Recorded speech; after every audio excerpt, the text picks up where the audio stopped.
మీ manager లేదా క్లయింట్కి సుర్రున కాలుతుంది.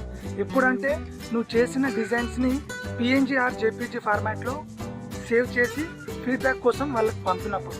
సో నేనేమంటున్నానంటే, నువ్వు ఏదైనా డిజైన్ చేసినప్పుడు నీ ప్రెజెంటేషన్ అనేది పక్కా ప్లానింగ్తో ఉండాలి.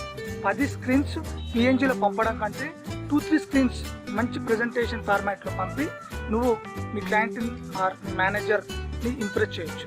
ఇది ఈరోజు నేను చెప్పాలనుకుంటున్నాను. ఒక మూవీకి ప్రోమో ఆర్ ట్రైలర్ ఎలా ఇంపార్టెంటో, నువ్వు ఒక ప్రాజెక్ట్ డిజైన్ చేస్తున్నప్పుడు presentation, initial screens design presentation అనేది చాలా ఇంపార్టెంట్.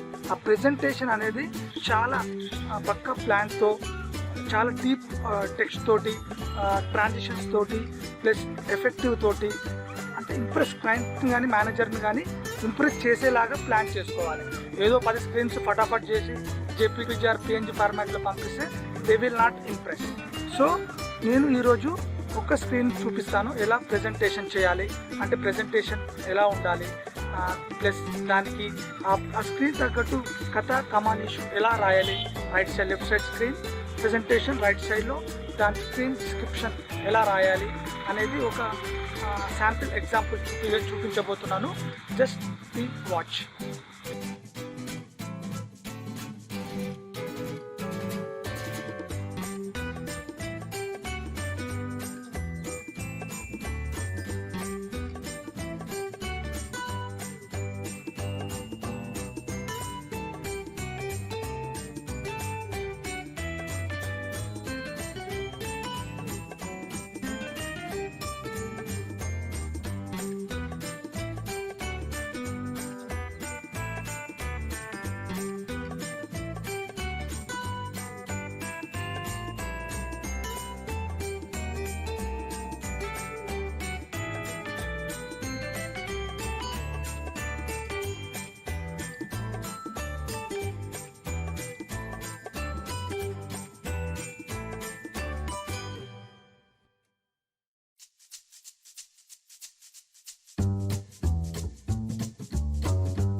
సో ప్రెజెంటేషన్ అనేది ఇలా ఉండాలి.